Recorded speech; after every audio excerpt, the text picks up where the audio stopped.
जबरदस्त सैलरी वाली जबरदस्त जो है बिहार में नई भर्ती निकल कर आ चुकी है बिहार एसएससी के द्वारा। जी हाँ दोस्तों, बिहार एसएससी के द्वारा जो है एक शानदार भर्ती जो है निकाली गई है, जिसका विज्ञापन संख्या आप यहाँ पे देख सकते हैं 01/2025 जो है आ चुका है। इसमें जो पद रहने वाले हैं फ्रेंड्स, वो आपका रहने वाला है सब स्टेटिकल ऑफिसर या ब्लॉक स्टेटिकल ऑफिसर, यानी जो है प्रखंड सांख्यिकी पदाधिकारी के जो है इसमें पद आपके रहने वाले हैं। जो 682 पदों पे बहाली यहाँ पे जो है निकल कर आ चुकी है। इसका फुल नोटिफिकेशन, डिटेल नोटिफिकेशन आ चुका है। हम आपको इस भर्ती के पूरी इंफॉर्मेशन के बारे में जानकारी देने वाले हैं। जैसे कि सबसे पहले हम आपको बताएंगे टोटल पोस्ट कितना है, सैलरी आपको कितना मिलेगा, इसके अलावा जो हम आपको बताएंगे एज लिमिट, इसके अलावा सिलेक्शन प्रोसेस के बारे में, इसके अलावा जो है कट ऑफ आपका कैसे बनता है, सारा चीज हम यहाँ पर आपको बताने वाले हैं। सिलेबस भी आपको समझाने वाले हैं।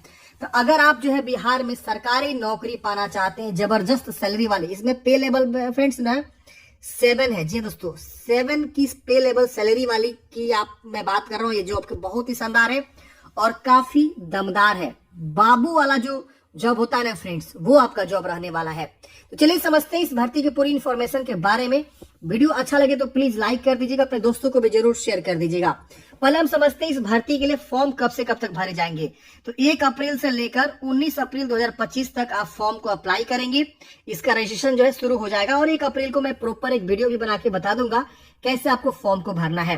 पहले समझते हैं कि शैक्षणिक योग्यता क्या है इस भर्ती के लिए। फॉर्म भरने के लिए क्वालिफिकेशन, देखिए किसी भी मान्यता प्राप्त विश्वविद्यालय से अगर आपने अर्थशास्त्र में या गणित में या सांख्यिकी में किसी एक विषय से अगर आपने स्नातक किया हुआ है तो आप यहाँ पे फॉर्म को अप्लाई कर सकते हैं। मतलब तीनों सब्जेक्ट में से किसी एक सब्जेक्ट के साथ अगर आपने जो है ना ग्रेजुएशन कंप्लीट किया हुआ है तो आप इस भर्ती के लिए फॉर्म को अप्लाई कर सकते हैं।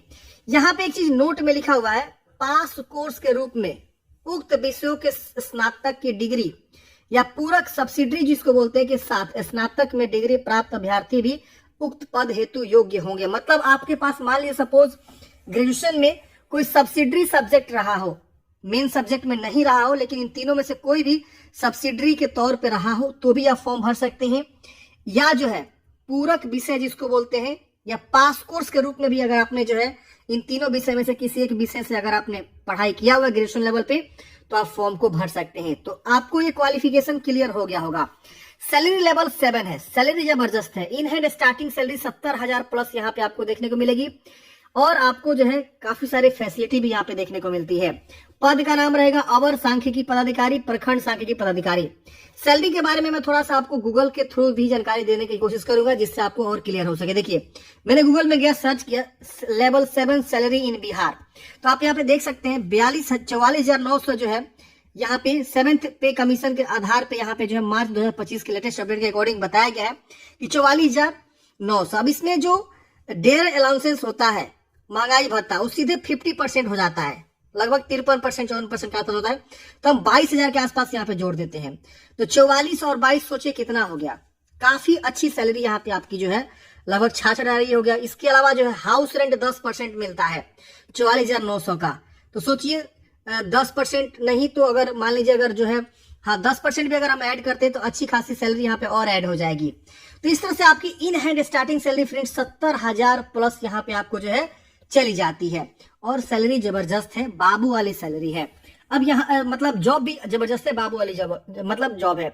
682 रिक्त पदों पर यहाँ पे वैकेंसी है जिसमें आपको कोटिवार बहाली को तो दिखाया गया है।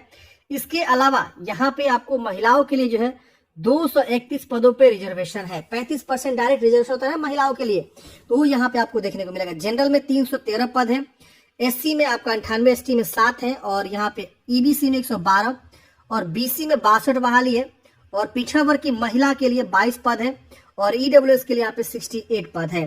तो ये आपकी बहाली यहाँ पे निकाली गई है। स्वतंत्रता सेनानी के पोता पोती नतनी के लिए 14 वैकेंसी को रिजर्व किया गया है और दिव्यांग अभ्यर्थियों के लिए यहाँ पे कुछ पदों को रिजर्व किया गया अलग अलग दिव्यांग के अनुसार।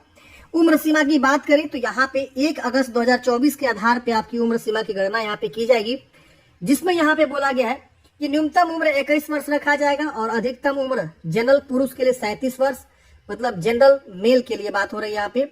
और यहाँ पे बीसी ईबीसी महिला पुरुष के लिए बीसी ईबीसी मैं लिख देता हूँ ईबीसी 40 वर्ष और अनारक्षित महिला, भले वो किसी कैटेगरी से आती हो महिला है तो 40 वर्ष और SC/ST महिला पुरुष के लिए 42 वर्ष की उम्र सीमा यहाँ पे रखी गई है। सभी कोटि के जो दिव्यांग है, भले किसी कैटेगरी से आता है, उनका उम्र में 10 वर्षों का छूट है। अधिकतम उम्र यानी यहाँ पे 47 वर्ष के भी अगर विकलांग पर्सन है तो फॉर्म को अप्लाई कर सकता है। न्यूनतम उम्र 21 वर्ष है। अब यहाँ पे कार्य अनुभव, मान लीजिए कोई ऑलरेडी संविदा पे कार्यरत है तो उनको यहाँ पे कार्य अनुभव के आधार पर जो यहाँ पे उनका गणना जो है 31 मार्च 2025 को करा जाएगा। लेकिन वही एज की जो गणना हो रही है वो 1 अगस्त 2024 के आधार पर की जा रही है। तो इस चीज को भी विशेष ध्यान देना है, ठीक है ना। अब काफी लोग क्या करेंगे, रजिस्ट्रेशन कर देंगे और आगे फॉर्म भरने जाएंगे तो दिक्कत हो जाता है, या डीवी में जाके छट जाएंगे। तो ये विशेष ध्यान देना है, एलिजिबिलिटी को अच्छे से समझ लेना है कि आप एलिजिबल है कि नहीं है। अगर एलिजिबल है तो ही फॉर्म भरिएगा, वरना मत भरिएगा, कोई मतलब ही नहीं है, आगे जाके छट जाइएगा। अब यहाँ पे बताया गया है कि उक्त परीक्षा के लिए ऑनलाइन आवेदन पत्र भरने वाले अभ्यर्थियों को अपनी जाति के अनुरूप आरक्षण कोटि को सही स्पष्ट रूप से उद्धृत करना अनिवार्य होगा।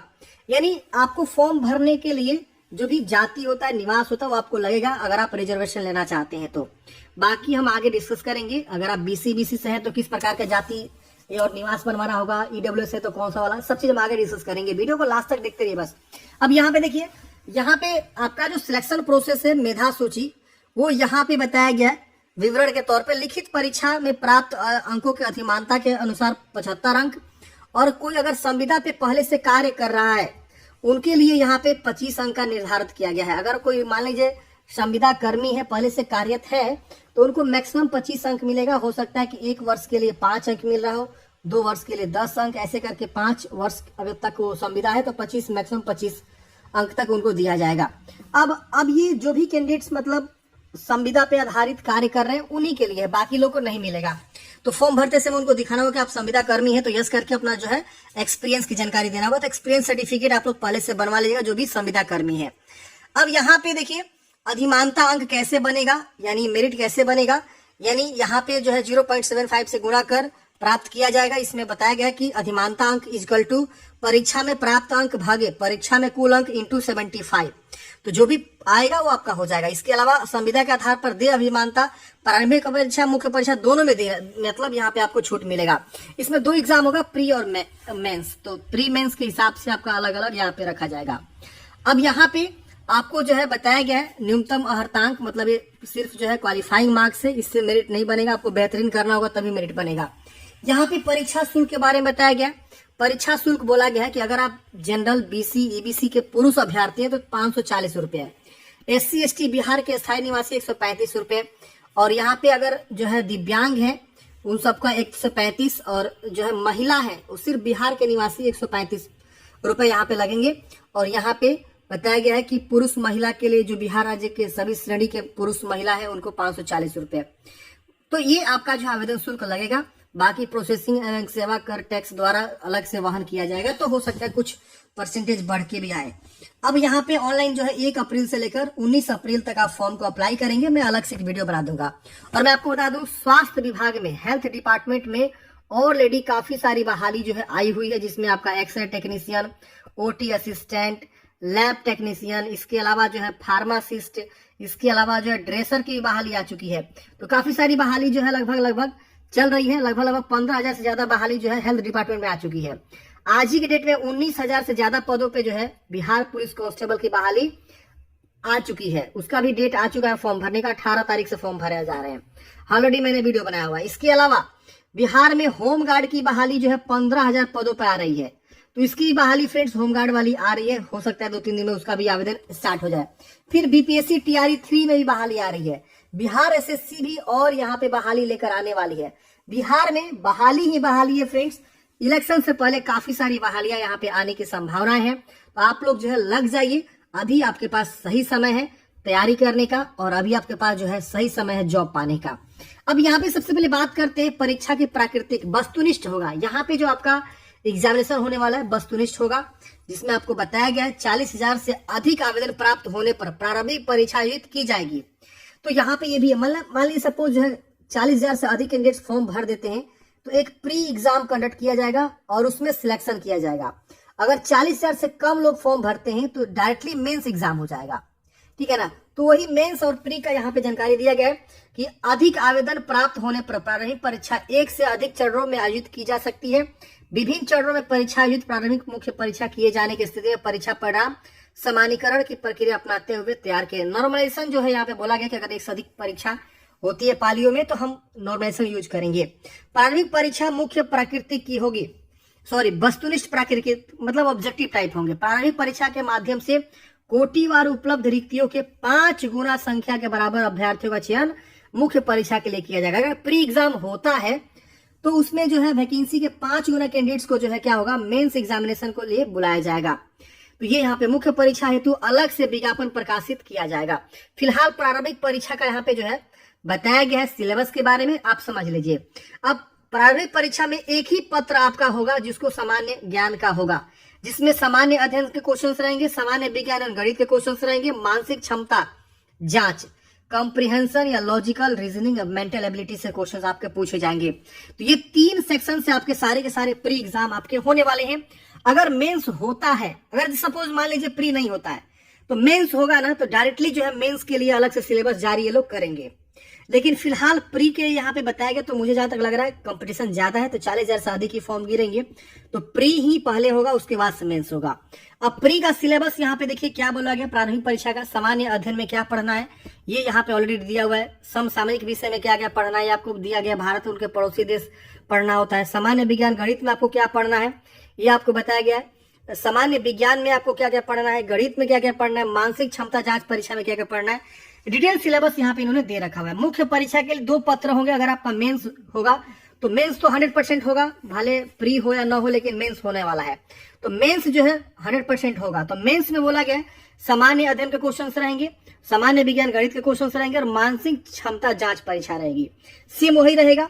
अब यहाँ पे मुख्य परीक्षा जो है निम्न विषय यहाँ पे दिया गया है। अब जैसे कुछ अपडेट आएगा मैं आपको अलग से वीडियो बना के दे दूंगा, आप इस चैनल के साथ जुड़े रहिए। जो भी अपडेट होगी इस वैकेंसी रिलेटेड आपको हमेशा मिलता रहेगा। अब बात करते हैं फॉर्म भरने से पहले कौन कौन से डॉक्यूमेंट्स आपको लगते हैं। तो फॉर्म भरने से पहले आप अपना जाति प्रमाण पत्र और निवास प्रमाण पत्र यानी डोमिसाइल जिसको बोलते हैं वो आप जरूर बनवा लेंगे।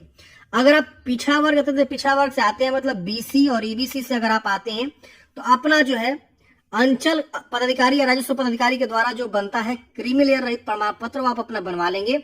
अगर कोई विवाहित महिला है तो अपने क्रीमी लेयर और या जाति अगर वो बनवाती है तो पिता के नाम से और पिता के पते के नाम से आपको बनवाना होता है। इसके बाद से अगर कोई मान लीजिए ईडब्ल्यूएस से बिलोंग करता है तो ईडब्ल्यूएस सर्टिफिकेट अपना जो है फॉर्म भरने से पहले बनवा लेगा। एससी एसटी कोई कैंडिडेट्स है तो वो भी अपना जो है जाति और निवास जो है जरूर बनवा लेगा। ईडब्ल्यूएस वाले भी अपना जो है निवास जरूर बनवा लेंगे। निवास बिहार के निवासी को सबको लगने वाला, भले वो जनरल हो या किसी और कैटेगरी से हो। लेकिन बीसी ईबीसी में non creamy layer, SC ST के लिए जाति प्रमाण पत्र, ईडब्ल्यूएस के लिए अपना ईडब्ल्यूएस सर्टिफिकेट लेटेस्ट वाला ही बनवाना होता है। ये नहीं कि बहुत पुराना वाला आप लेकर लगा दिए, गलती हो जाएगा आपसे, आगे चल के छट भी सकते हैं। अब यहाँ बोला गया कि सामान्य प्रशासन विभाग पटना लिखित परीक्षा ऑनलाइन या ऑफलाइन मोड में आयोजित की जा सकती है, मतलब दोनों माध्यम से आपका परीक्षा हो सकता है, ऑनलाइन भी ऑफलाइन भी। अब फॉर्म भरने का जो इम्पोर्टेंट डेट है यहाँ पे दिया गया है और ऑनलाइन आवेदन भरने की अंतिम तिथि यहाँ पे दिया गया 21 अप्रैल। मतलब मान लीजिए अगर आपने रजिस्ट्रेशन कर दिया, पेमेंट जमा कर दिया और आपका जो है आगे फॉर्म सबमिट करना बाकी रह गया तो आप 21 अप्रैल तक सबमिट कर सकते हैं। फॉर्म भरते समय आपके पास क्या क्या डॉक्यूमेंट्स होने चाहिए, तो मैट्रिक अंक पत्र, मूल प्रमाण पत्र और जो भी आपका ग्रेजुएशन का सर्टिफिकेट है उसका स्नातक से संबंधित प्रमाण पत्र और मूल प्रमाण पत्र चाहिए।